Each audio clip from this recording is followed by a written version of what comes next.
चलिए शो को आगे बढ़ाते हैं और कुछ मैनेजमेंट हमारे साथ जुड़ रहे हैं नतीजों पर बातचीत करने के लिए। और यहाँ बात हो रही है हैप्पीएस्ट माइंड की। पहली तिमाही में हैप्पीएस्ट माइंड की आय में 11% की बढ़ोतरी दर्ज हुई है और मुनाफे की बात करें 29% की कमी यहाँ पर देखी गई है।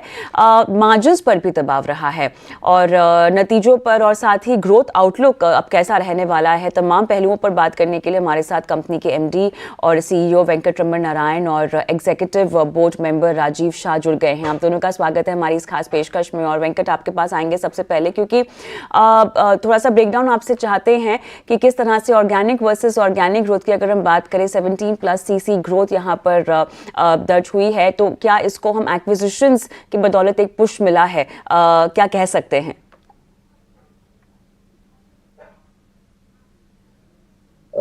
I think you said it right. We don't, it's not possible or right to quantify organic, inorganic, because we have started selling together the companies. There was also a company called Macmillan that we acquired, which is actually an organic growth story, which we just took over the business. It got structured like an acquisition. The business of SMI that we had acquired, early last year is doing very well and it's growing well. So there is no point in splitting between organic and inorganic. But fundamentally, growth is there in the business and it's continuing to be strong. The current trend is what we are holding up in terms of the organic part of the business. That's what we see from whether it is Pure Software or RES, the two other companies that we have acquired. They are also seeing similar trends alongside us. There's quite a bit of action that's there on possible growth opportunities on our side. बहुत बेहतर वेंकट जी। राजीव जी, मैं आपके पास आना चाहूँगा। ज़रा बताइए overall demand trends किस तरह के हैं और जेन एआई को लेकर किस तरह से आगे प्लानिंग हो रही है? तो सर आप देखेंगे कि हम लोगों ने gen AI business unit last quarter में एस्टैब्लिश किया था एंड वेंकट ने जैसे बताया इस almost close to 1.5% of total revenue. So getting into $1 million run rate type of a quarter, then leveraging our data and AI capabilities to really drive transformation in the customer organization. और दूसरा ये है कि while there is an absolute number of 1.5%, जो influence revenue आता है to support our PDES organization, even IMSS security, cloud migration, etc., is quite significant as well. So the impact it has not only on adoption of Gen AI, but influence revenue that we get for other industry groups and other business units, which is quite good. From that perspective, we have built close to 200+ use cases, got more than 500 people within Happiest Minds trained also. और तीसरा ये है कि हम लोगों ने internal adoption भी बहुत चालू किया है.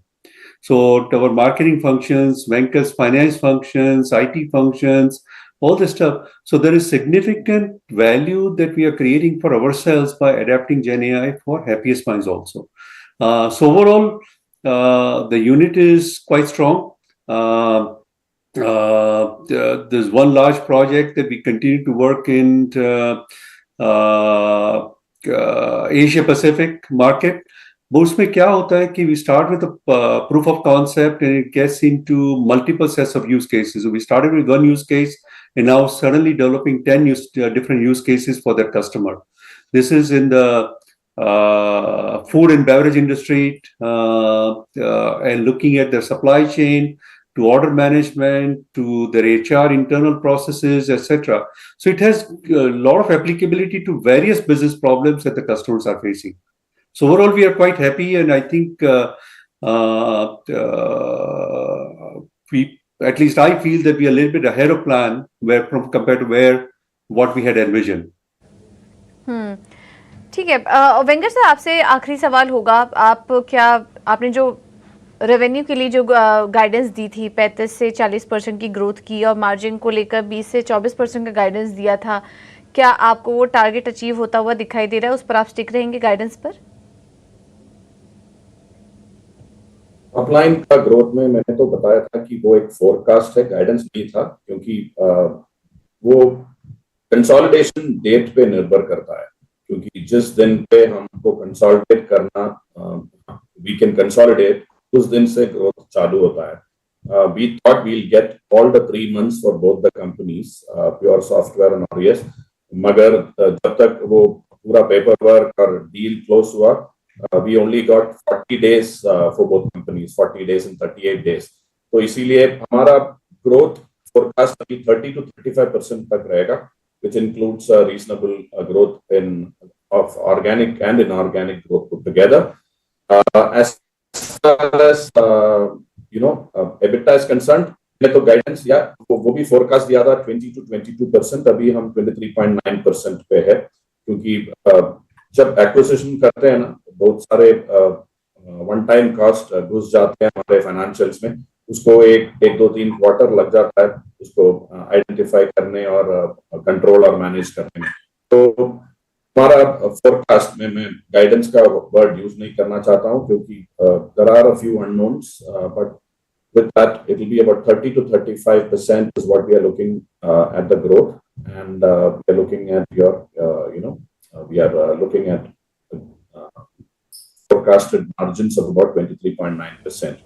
ठीक है, बहुत बहुत शुक्रिया वेंकट जी आपका, राजीव जी आपका समय देने के लिए और नतीजों पर हमारे साथ विस्तार से चर्चा करने के लिए. तो थोड़ा कॉशियस आउटलुक हमारे साथ शेयर कर रही थी मैनेजमेंट. नतीजे काफ़ी मिले जुले थे. आय में 11% की बढ़त ज़रूर नजर आई, लेकिन मुनाफा 30% घटा और मार्जिन में भी कमजोरी देखने को मिली. हैप्पीएस्ट माइंड करीब 2% की गिरावट के साथ आज कारोबार भी कर रहा है. कुणाल जी, क्या सलाह होगी आपकी हैप्पीएस्ट माइंड्स पर?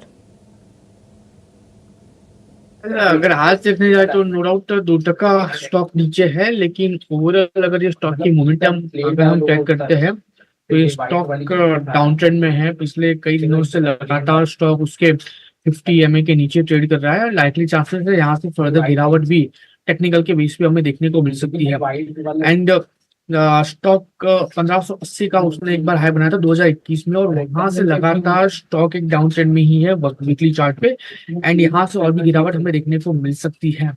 अगर लोअर लेवल की बात करूँ तो 740 का लेवल है. अगर 740 अगर ब्रेक होता है तो यहाँ से फर्दर गिरावट में पॉसिबल है कि स्टॉक हमें नीचे में 600 तक के भी लेवल दिखा सकता है. तो ओवरऑल व्यू पर्टिकुलर काउंटर के लिए नेगेटिव साइड का ही है. हाँ, देख लो अगर. बिल्कुल, तो ये है नजरिया हैप्पीएस्ट माइंड पर आता हुआ कुणाल